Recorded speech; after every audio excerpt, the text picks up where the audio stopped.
Hello, madlang people, mabuhay! Yes, we are having a double celebration today. So, nalipay gid ko, nasadyahan gid ko when Ate Chai message me nga mag-send ko sang message for the birthday celebrant and mag-pray para sa new nga car. Yay!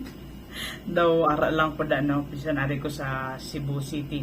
So before ko mag pray for the car and the birthday celebrant and mag-lunch pagid daw kamo bawo mas may mahisa naman ko sini. I'm gonna read to you a message nga tanan gid kita ma-bless kag kabay pa maubra gid naton. It's in Psalms chapter 1 verses 1 to 3. It says, "Blessed is the man who walks not in the counsel of the wicked, nor stands in the way of sinners, nor sits in the seat of scoffers. But his delight is in the law of the Lord. On his law he meditates day and night. He is like a tree planted by streams of water that yields its fruit in its season, and its leaf does not wither. In all that he does, he prospers." Wow, it is amazing and beautiful nga tatahom lang gid sang promesa sa Ginoo. And Mamang Elma, you are celebrating your 66th birthday and tagaan kagid sang Ginoo sang lawig pang katuigan kung ikaw padayon nga magpalapit sa iya, magsalig sa iya kag magsigi ka seek kung ano ang iyang will para sa imong life. And nanamian gid ko sang Ilonggo nga version sa verse 3, and it says like this: "Kaangayan sila sang mga kahoy nga nagatubo sa higad sang sapa." Kita taman ng mga kahoy sa higad sang sapa. They're always green and healthy. Nga nagapamunga sa nagakaigo nga panahon. So wala gid sila gaka-delay sa ilang pagpamunga. Kag ang mga dahon sini wala nagakalaya. Imagine na 66 ka namang pero kung tanawon ka daw 65 ka lang.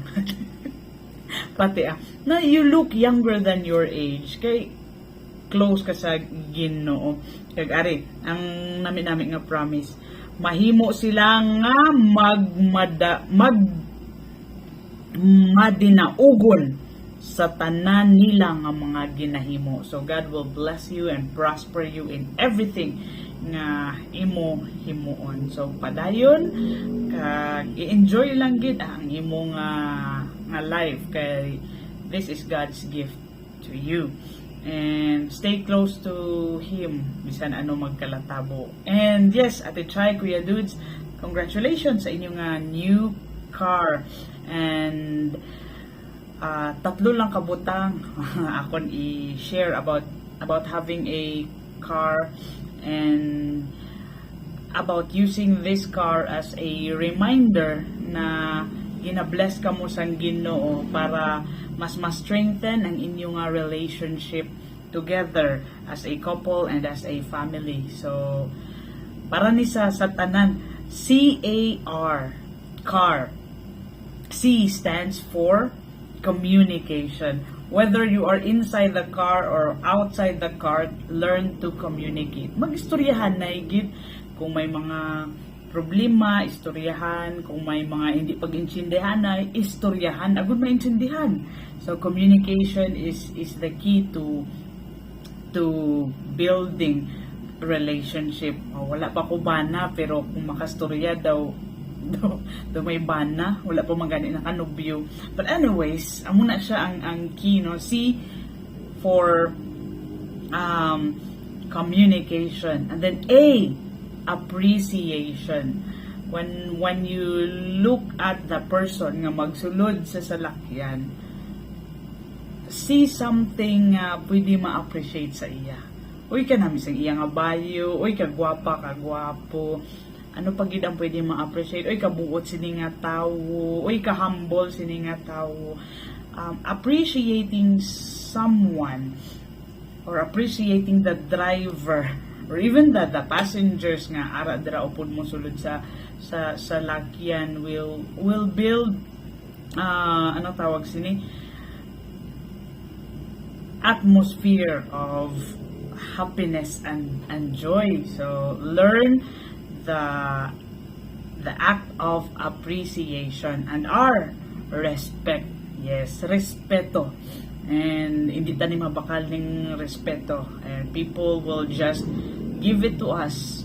Depende sa kung paano natin ginatrato ang tao. So, you respect yourself, you respect others the way you wanted to be respected. So, kabay pa nga padayon ninyo na ipag-grow ang inyong relationship with each other. So, ang motong sa birthday celebrant, palapit lang gid sa Ginoo, and then sa car owners and sa atong tanan nga mga wala sa lakyan nga willing makisakay kung imbitahon maglagaw kon sa diin. Let's remember these 3 C's for our healthy relationship: communication, appreciation, and respect. So tatlo lang gid, but very important things in life nga damo malipat.